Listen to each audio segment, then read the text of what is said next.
All the clips that you're about to see throughout this video, you can watch them at a later time. I'll leave a link for the full version in the description box below. JWise TV, Most Memorable Moments, Volume 1. Let's get this thing started. Wagwan people, I'm back again. Who remembers that introduction? So, the truth about Tinder, right? And these other dating websites. Guys, the truth about Tinder and these other dating websites is they will never work long term, right? That was my first official JWise TV video, yeah? When you're talking to someone on Tinder and these silly apps, if someone says one wrong thing, you're like, oh, on to the next person. And all you do is you just start filtering through the people. And it's a memorable moment, not just because it's the most official first JWise TV video, but because of the quote. If you're looking for something serious, just, I don't know, man, you have to look somewhere else because it's not the right place. And the number one reason is there is too much variety. You've got too much choice. You're spoilt for choice, right? If there isn't a famous saying, there's going to be a famous saying as of today. As of today. Having too much choice is just as bad as having not enough choice. And to back up the quote, I gave one of the best analogies ever. Right? Most of us probably got a Netflix account, right? You've had a Netflix and chill moment at someone's house, right? Friend, girlfriend, family, what have you, whoever, right?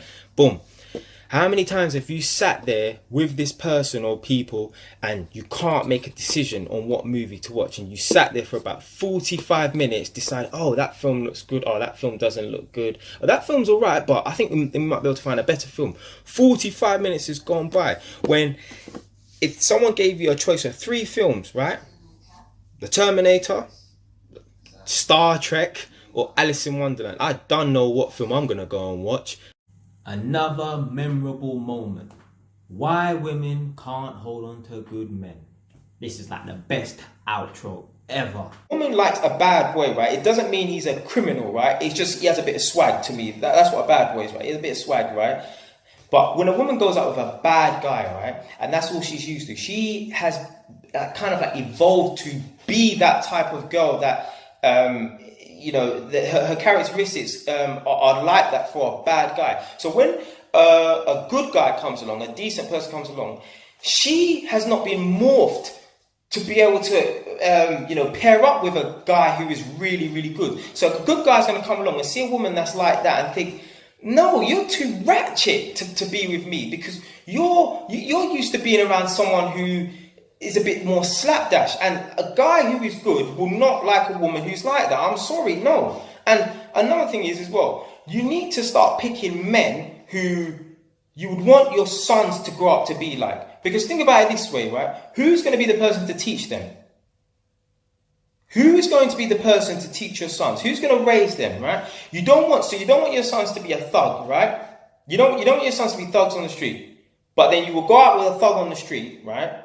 And expect your son to turn out different. No, it doesn't go that way, right? Listen, children are led by examples, right? So if the example in the household is a thug, or if he's not in the household because he's in prison, right? Then who are they going to learn from? They're probably going to learn from some guy on the street, right? And this is why a lot of, sorry to say, but a lot of young black guys are failing, because they don't have any dads, right, in the house, right? So therefore, they're out on the street and they learn from the elders, right? Because they're the only father figures in their life, right? So women need to start picking men that they want their sons to grow up to be like, right? Because that man, right, that they take up with is going to be the person who teaches them, right?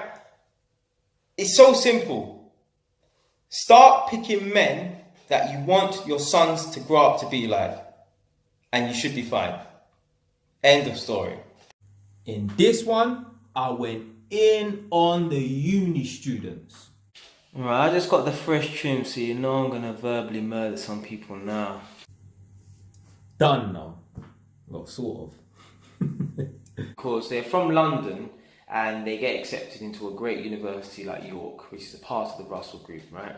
I wouldn't pass up an opportunity like that. So it's going to be impractical for them to travel 3-4 hours out there in the morning and 3-4 hours. I don't know why the fuck I used to talk like that. On the dark side of things, there are young people who use staying on campus as an excuse to move away from their parents' homes because their intentions is to do foolishness, right? Like drink alcohol, right? Irresponsibly, party all night, and sleep around. Now, I know there's going to be some parents who are going to watch this in a couple of months' time and think, oh, my angel wouldn't do that. Oh, my angel wouldn't do that. Oh, my angel wouldn't do that. Trust me. Trust me. Trust me. They do, right? Not all, but a lot, right? I've had young people say to me, right? People younger than me say, I want to go to uni. I want to live the uni life. I want to rave it down, right? So your intentions isn't to go to university to learn. Your intentions is to do foolishness. And I know that's their intentions because there's no way, right? You could live in an area like Peckham, right? And you're going to nominate a mediocre university like DMU, which is near Coventry or Leicester, right? When you could go to another mediocre university like London Met or London South Bank, right? They've picked a university like De Montfort because they know that's where it goes down. De Montfort's the place. What happens in De Montfort stays in De Montfort, right? They're using it as an excuse to mess around, and they lie and they say, "Oh, I'm doing it because I want my independence." Real talk. Repetition. That's the only way you're going to go into the exam with confidence. Now, once you've passed your theory test, at the same time, you could be doing your practical driving lessons as well, right? Another classic. Listen, back in the early days of JYs, and even till now, yeah, you know me, I like to touch upon every single topic. So in this video, man are talking about driving lessons. And make sure you know how to drive as well. Because there are many people who they've said to me, oh, I've been failed 5 or 6 times. And I'm thinking like, damn, how do you fail your test of 5 or 6 times? And then when I've got in the car with them, I've understood why they can't drive. When you get into the car with the examiner, they will know once you put your foot down on that clutch, because you better be doing a manual license. You know why I like that video? It was the aggression, fam. Man. And another thing you should do as well, for your hazard perception, when you are the passenger in one of your friends, girlfriend, boyfriend, car, whoever, right? Play the hazard perception game in your mind. So we all know what the hazard perception is. You've got the screen in front of you and it comes up with hazards and stuff. When you're the passenger of this car, pretend that you're in that exam. So look out for hazards. Look out for that idiot who's running across the street, jaywalking. Look out for that car that's pulling over. Look out for that car that's stopping in the middle of the road, slowing down when there's no reason for that person to slow down, right? So book your theory test, work your way up to that point, revise every single day, and keep revising for a minimal amount of time of like half an hour. Make it your life. With your car test, book your car test in 3-4 months in advance.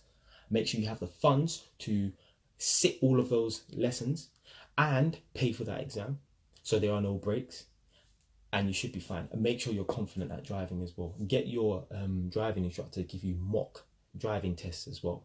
But them classic videos there, most of you don't want to know about them classic videos there, which is cool. My 2 loyal subscribers, they've been around since pretty much day one, MC and MC. I haven't heard from you for a little while, you know. So if you're still around and watching, leave a comment in the box below, yeah? MC and Constance, they've been around since pretty much day one. Now, Constance, she first left a comment on one of my videos, why black men hate each other. There weren't much white people. So in my area, white people are not seen as a threat. You know, when I walk down the street, I don't even when I was on the road, when I walked down the street before, I never used to pay attention to other white boys or other white men because I didn't see them as a threat. And there's some white people that have watched that video and thought, rah, Jay sounds a bit racist. Yeah? That's some kind of racist chat. Because I said that white men were not a threat to me when I was on the streets. But what they need to realize is what type of lifestyle I was living and what area I came from. In my area, all the gangs them, 99.9% of the members them in the gangs are all black. So my gang members, my brethren that I used to be rolling with, they were all black. The man them in the area surrounding us, in our perimeters them, they were all black. So when I'm walking down on the road and I see someone who's not black, if they're white or they're Indian, I don't pay them no attention. Do you know why? Because the guys that I'm looking for, or the guys that are looking for me to try to stab me, are all black. So if I see a white boy, he don't mean nothing to me, because he weren't a threat. Them man there weren't on the radar. Now, speaking of racism and white people, takes me to this next video. And the funny thing is as well, my supervisor, I think he's racist because I got that impression from him. And one of the other black guys at the workplace said that he's racist as well. Now, he's from up north somewhere, like Leeds, which is in Yorkshire, right? There are no black people around there. There's a few in certain areas. In this video, I was talking about the one time I've experienced racism at work, because me, I'm a man, I never pull the race card. I will go down every avenue and street before I say that person there is racist. But during that video, I got an intruder. Someone tried to run up on me, and I thought to myself, you know what? I need to find a new location to shoot these videos. Yeah, and I said to him, "Have you been to Bradford?" And he said, "Oh, you know, it's you know, it's."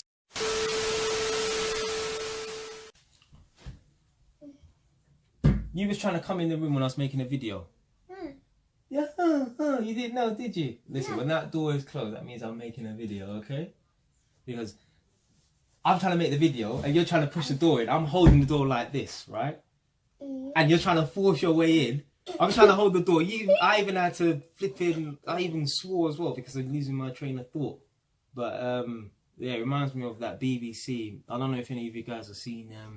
There was a news reporter or something. There was some kind of business. I think the guy was like an MP, and basically he was on the news doing a live stream, and his children ran in the room, and then he had to like kind of like push them to the side and like kick them to the side, push them to the side to get them away from the screen and stuff. And then the woman came running in, and basically, I think the reason why that hit headlines is because he's white, and then the lady was he was white, and then the lady was like Philippines looking or Chinese looking, and they were saying, oh, that's his maid, when really the children were his and that was his wife, because the children, they looked like they were, you know, mixed with white and like maybe Chinese or Philippines. But yeah, so it's because of you.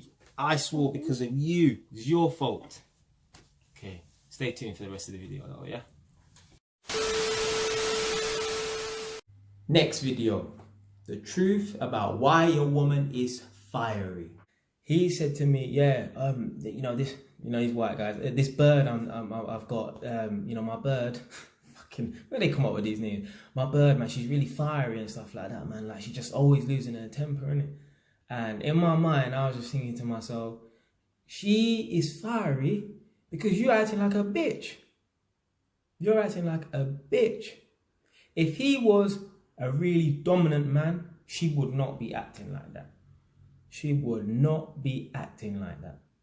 I've seen it, yeah. There's this woman that lives on my road, and her partner is really weak and, yeah, like not in terms of his stature and stuff, but just how he is as a person. I could just see the body language between the two of them, and I know that she runs that relationship.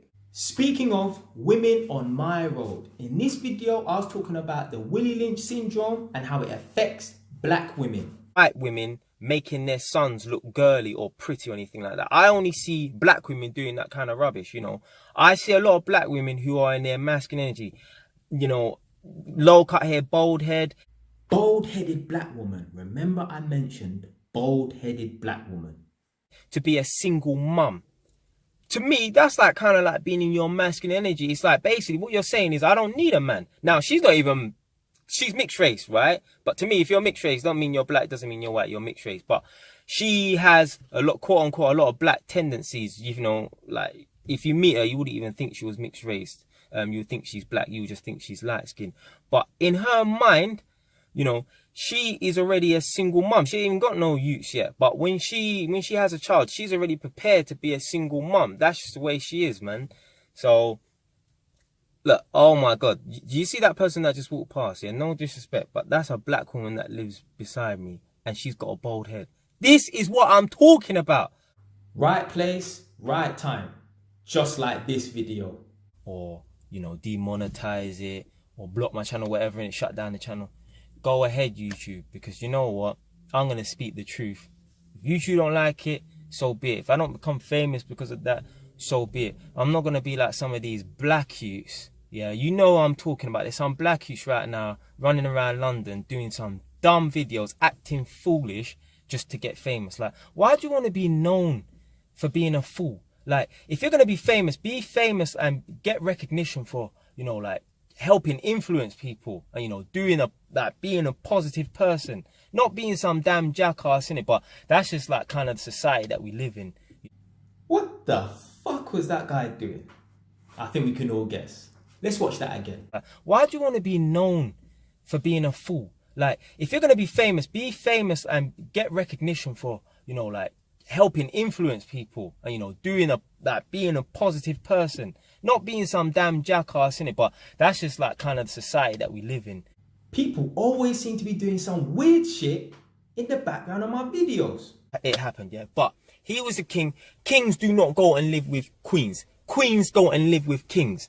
End of story. This guy behind me, I don't even know what he's doing. I think he's picking up some apples or something like that. Let's ask him what he's doing. So what are they? Are they apples or something? No apples. I don't know, yellow. It's nice. You try before this. No, I'm not trying none. It's alright, man. Yeah. Alright, cool. This is one of my funniest scenes ever. I've watched it like 10 times and I laugh every single time. But one thing that used to piss me off was people not washing their hands after they go to the toilet. So my house is a 3-bed house. 2 of the rooms were occupied by tenants and I had 1 room for myself. So now and then, when I could be bothered to, I would come down to Northampton and spend a few nights in my own room. So my bedroom is right beside the bathroom. So when I'm in bed and I'm half asleep,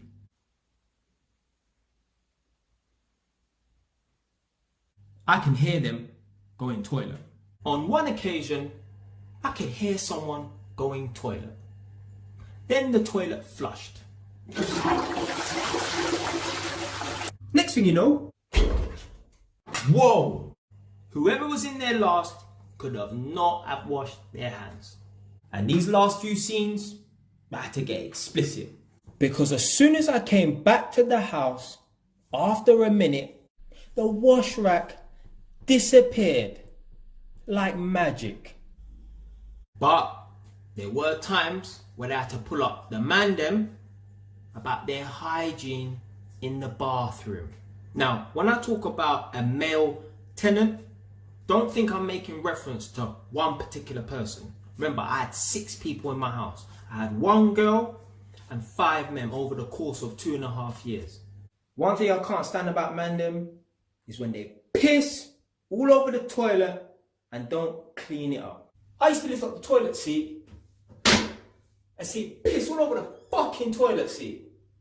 Solutions to our problems as of today, yeah. But what they do is they mention those people's names and say, yeah, these were the first black people to do this, right? And it's kind of like me, I read in between the lines, yeah. They try and make it seem as if it's something positive. Yeah? Now, I don't want to be a pessimist, but I read in between the lines, innit? And basically what you're doing is you're basically reinforcing that negative nigger mind that you have, that black people ain't worth shit. Because why do you need to mention that the first black person who was a pilot is this person? Why do you need to mention that the person who invented the traffic light is a black person? Why the fuck does it matter? How is that helping the black people of today? Yeah? Let me tell you something. Yeah? Black people, they always want to complain about problems. Yeah, but no one wants to offer any solutions. So I'm going to give you some problems and I'm going to offer you guys the solutions. Yeah. Number 1, if you live in a dangerous area, forget about, relying on the police to help your children. Yeah, because, black on black crime or gangs or whatever, innit? Yeah, that's your problem. Yeah, you're living in a dangerous area. Yeah. Let me give you the solution to that. Do you know what your solution is? Move the fuck out. But you see, yesterday, the day went by like that. You know why? I got things going on. I ain't even got my motorbike up here, yeah? So I ain't even able to ride my motorbike. My motorbike's down in London, and there's something wrong with it as well, so I ain't riding my motorbike. I can't go taekwondo, because obviously they shut down all the leisure activities and that. Those are my two greatest, hobbies, whatever. I can't do those, and I'm still content. You know why? Because I've got a passion in life. I've got something that I'm pursuing. I've got my YouTube thing, I'm writing my book, and I'm thinking of other business ideas. I'm setting up something on eBay as well. I've got things going on. I don't get bored because I have stuff going on. But you people that just rely on going to work Monday to Friday and socializing with people, then when all that stops, you're bored, you ain't got nothing to do, you rely on Netflix now. I'm a man, ain't nothing gonna stop me. Yeah, I told you, I embrace hurdles. I like challenges. So when the country says you go on lockdown, all you people, when the country stops running, you stop running. JY don't stop running for shit, nigga. End of volume 1. I know you're sad, but don't watch that. Volume 2 will be coming out soon. Just be patient, yeah? Thanks for watching. I don't even need to say what comes after this. Someone write down in the comment box below what comes after this.